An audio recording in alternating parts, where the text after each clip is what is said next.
गुणगान हम नहीं समझते हैं कि उतना चर्चा का विषय बना होता है।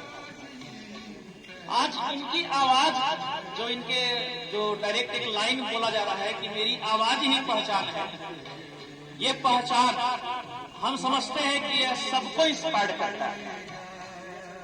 कल एनडीटीवी का लाइव प्रसारण जब हम लोग देख रहे थे तो उसमें यही कहा गया कि लता मंगेशकर ने क्या किया हमारे दुनिया के लिए। महिलाओं को एक स्पेशली पहचान दिलाया। महिलाएं जनरली तौर पर बहुत कष्ट की जिंदगी जीने की शुरुआती परंपरा रही है, लेकिन आज महिलाओं को अगर सामने लाया तो इस लाने में बहुत बड़ी भूमिका लता मंगेशकर जी का है। इन्होंने बताया कि किस तरीके से जिंदगी जी जाती है, कितने कष्ट में। शायद आप लोग उनके स्टोरी पढ़े हैं कि नहीं पढ़े हैं। इनकी जब आवाज बहुत दुनिया में छाने लगा था तो उनको मारने के लिए छोटा छोटा अमाउंट में जहर दिया जा रहा था। इनकी आवाज को खराब करने के लिए अलग अलग षड्यंत्र रचे गए थे। इनके स्टोरी आप पता कीजिएगा या कहीं न कहीं से आपको मिलेगा तो आपको ये पता चलेगा।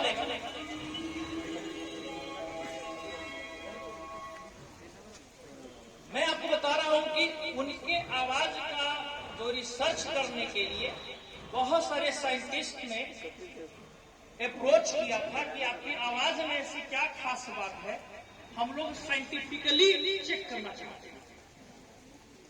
और इसके लिए बहुत ज्यादा पैसों की भी दी गई थी लालच, उन्होंने मना कर दिया। शायद कहा जाता है कि सरस्वती जी उनके ऊपर विराजमान है और साक्षात सरस्वती जी अगर माना जाए तो लता मंगेशकर जी को भी माना जाएगा। और ये बातें जो कह दी जाती है कि वह अब चली गई, उनका शरीर भले ही गया। आज सरस्वती जी को भी हम लोग पूजा और आराधना करते हैं, इतना बहुत बढ़िया एक आयोजन करते हैं। सरस्वती जी यहाँ पर है या ना है ये कैसे समझते हैं, तो ये शायद लगता है कि हम लोग का एक आत्मिक जो है जुड़ाव हो जाता है। वही आत्मिक जुड़ाव हमारे इनके साथ है, अरे पूरी दुनिया के साथ। तो मैं क्या कह रहा हूं कि पहचान कैसे बनता है, इसका एक बहुत ही एक अनूठा उदाहरण है। अक्सर महिलाओं को क्रश किया जाता है, पूरा का पूरा आप स्टोरी निकालोगे, शायद लता मंगेशकर जी के बारे में कहा जाता है कि वो खूबसूरत भी नहीं थी, बहुत सांवली रंग।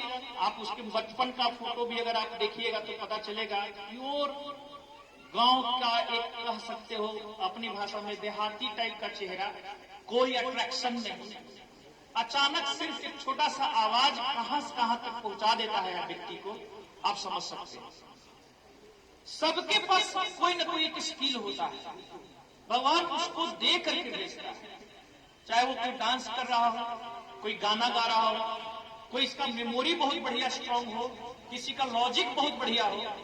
आप सभी लोगों से मैं यही कहूंगा कि अरे भाई, मरना और जीना सबके साथ लगा हुआ है। ऐसा क्या होगा कि हमारे मरने के बाद प्रधानमंत्री आएंगे? क्या ऐसा होगा कि पूरी दुनिया में लाइव टेलीकास्ट किया जाएगा? शायद हो सकता है कि हमारे मरने के बाद हमारी तो हालत तो वही है कि छोटा सा ठठरी 4 लोग वो भी उठा पाएंगे कि नहीं, और कहां किस हालत में जला देंगे तो ठिकाना नहीं। क्या ये उदाहरण नहीं बन सकता हम लोग का? ये बात तो हो रही है ना।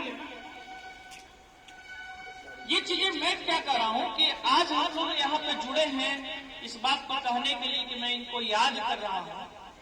शायद आपके मन में यही चल रहा है कि 2 मिनट का मौन रख लो, इनके बारे में थोड़ा सा आंख बंद करके चेहरा याद कर लो और मामला खत्म।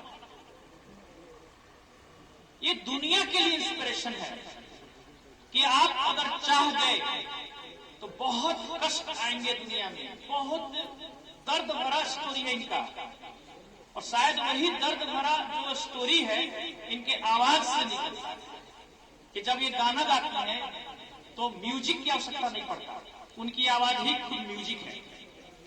आप शायद सुने होंगे, एक लहराता हुआ आवाज सुनाई देता है, अलग से म्यूजिक क्या हो सकता, इनकी आवाजों में नहीं।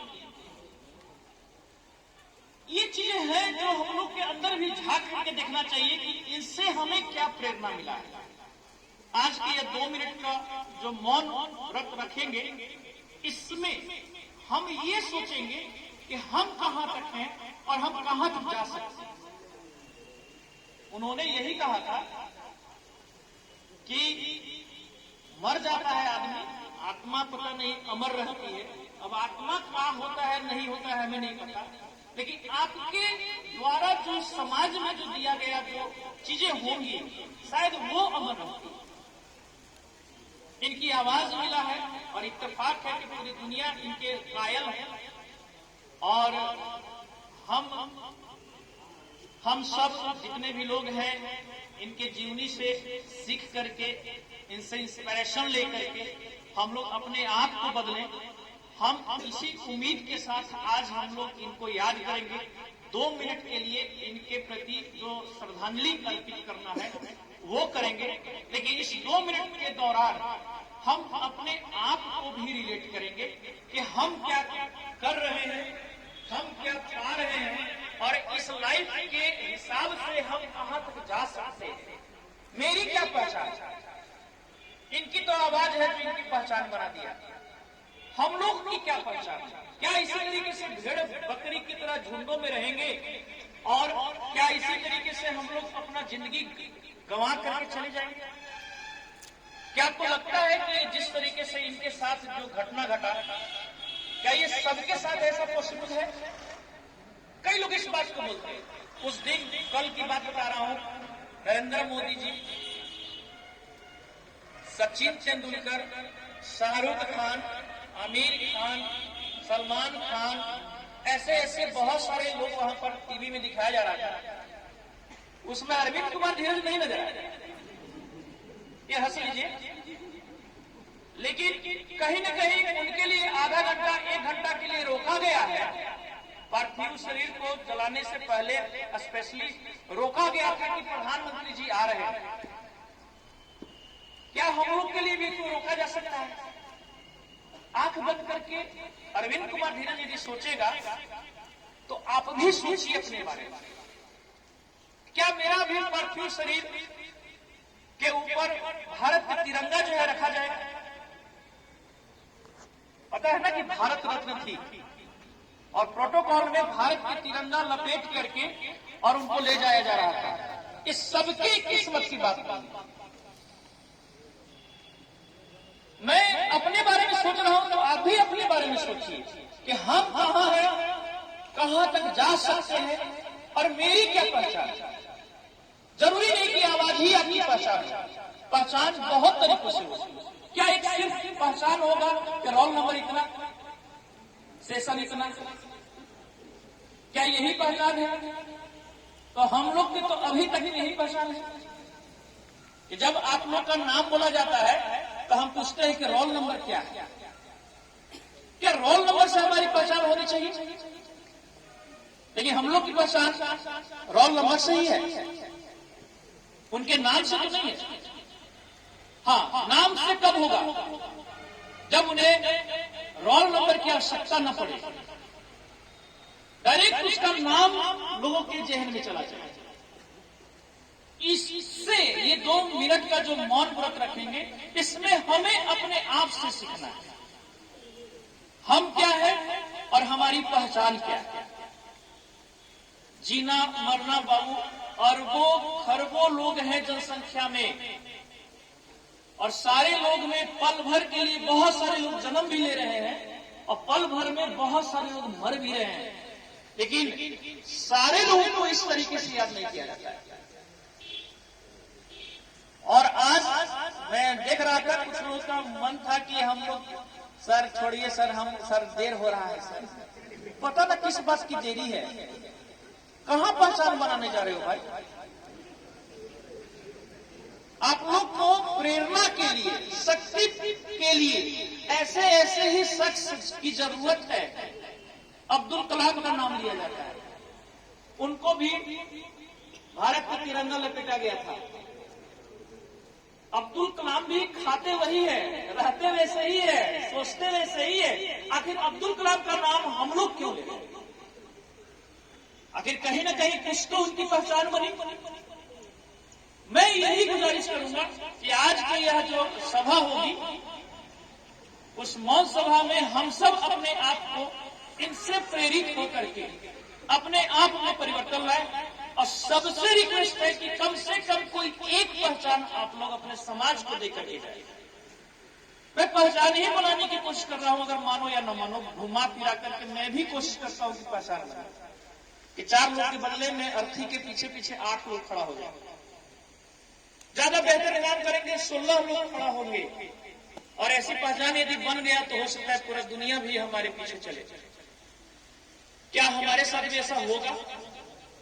ये सोचना पड़ेगा। कल शायद आप लोग को पता होगा, यहाँ के जो फिल्म निर्देशक हैं डायरेक्टर के रूप में संतोष बादल जी कल आए थे और पूरे के पूरे कैंपस घूमे और लगभग 1-1.5 घंटा बिताया। उन्होंने यही बोला कि हम मुंबई में रह रहे हैं सर, मुझे नहीं पता था कि दावनगर में इस तरीके की व्यवस्था है। और उनकी पहचान है कि सबसे दुनिया में सबसे छोटे उम्र के डायरेक्टर हैं। कभी सास भी कभी बहू थी का जो सीरियल है उसका निर्देशन करने का काम महज सिर्फ 20 साल में किया और 16 बरस में वो निकल गए थे मुंबई। और वो 16 बरस से स्ट्रगल किए, 20 वर्ष में रिकॉर्ड इनके लिम्का बुक ऑफ रिकॉर्ड में इनका नाम डाला हुआ संतोष बादल जी का। और ये हमारे ही पड़ोसी गांव अंछा या चौरम के रहने वाले। ये पहचान सोचिए कि हम लोग 1-1.5 घंटा जब बिता रहे थे तो यही सब बातें हो रही थी कि जितने भी लोग होते हैं सब में सर एक स्किल होता है और उस स्किल के ऊपर यदि काम करें तो ही वह अपनी पहचान बना सकते हैं। हमारे अभिभावक जबरदस्ती कहते हैं कि पढ़ाई करो, इंजीनियर बनो, पढ़ाई करो, डॉक्टर बनो। ये दरअसल वो नहीं कहते हैं, वो कहते हैं कि पढ़ाई इतना कर लो कि कम से कम लाइफ जी सको। उनकी उम्मीद सिर्फ उतनी नहीं होती। क्या यही करने के लिए हम लोग जीतना है? ये तो सोचना पड़ेगा। आपको लग रहा है इतने सारे भीड़ में कितने लोग की पहचान बनने जा रही है?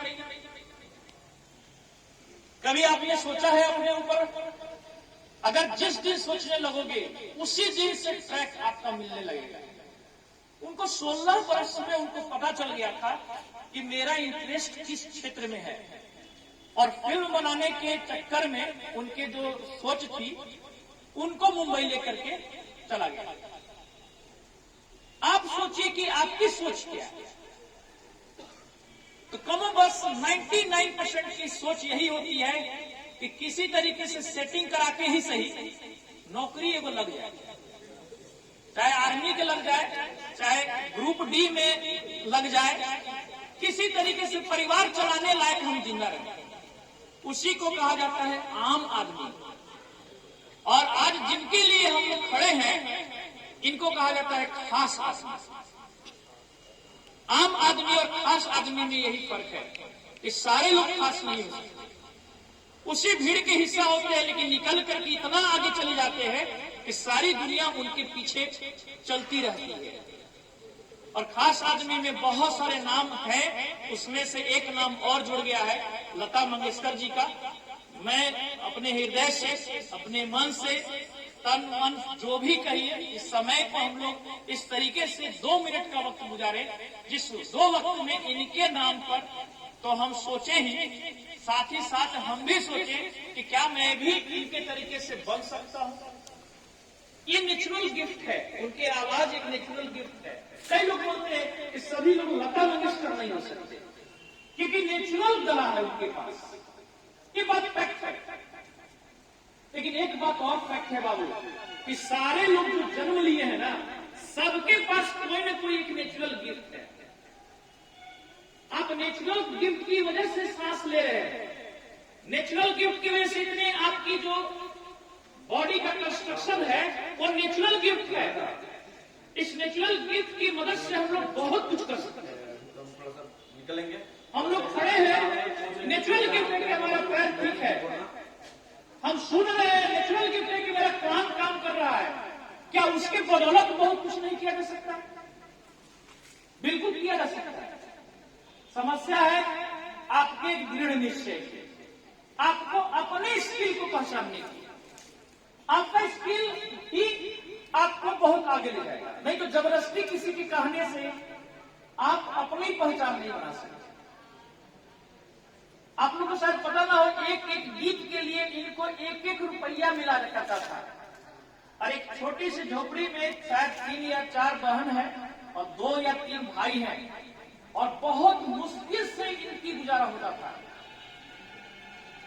उनकी वजह से पूरा परिवार आज कहां पर है वो तो बात की बात है, पूरी की पूरी दुनिया खाई। तो हम लोग इसी शब्द के साथ आप लोग से आग्रह करेंगे कि 2 मिनट के वक्त में हम लोग अपने आप को भी पहचाने और इनके भी स्किल को हम लोग नमन करें। तो हम लोग शुरू करें।